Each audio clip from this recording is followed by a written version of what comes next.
आता पाहूया जिल्ह्यांमधल्या टॉप 9 बातम्या। छत्रपती संभाजीनगरमधील अजिंठा लेणी परिसरात कर्मचाऱ्यांचं मद्यप्राशन करून अश्लील भाषेत शिवीगाळ करतानाचा व्हिडिओ व्हायरल। कोकण रेल्वेची प्रतीक्षा यादी 8 मिनिटात 750 वर। गणेशोत्सवासाठी गाड्या हाऊसफुल झाल्याची माहिती। गडचिरोलीमध्ये गरोदर महिलेला जेसीबी मधून रस्ता पार करण्याची वेळ। प्रसूतीनंतर आई आणि बाळ दोघेही सुखरूप।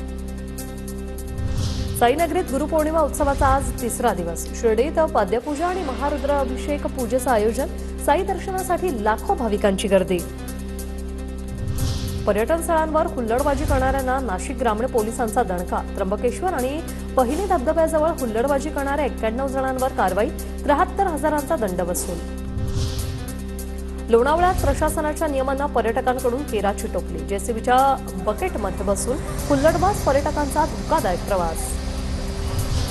सह्याद्रीच्या पर्वतरांगा परिसरात पावसाची संततधार। पुण्यातील नाणेघाट परिसरातील छोटे मोठे धबधबे प्रवाहित। धबधब्यांचा आनंद घेण्यासाठी पर्यटकांची गर्दी। परशुराम घाटातील सवतसडा धबधब्याचं सौंदर्य अधिकच खुललं। 4 दिवसांपासून कोसळणाऱ्या मुसळधार पावसामुळे धबधबा प्रवाहित। अजित पवारांच्या वाढदिवसानिमित्ताने पुसदमध्ये आरोग्य सहाय्यता कक्षाचं उद्घाटन। माजी मंत्री मनोहरराव नाईकांच्या हस्ते उद्घाटन।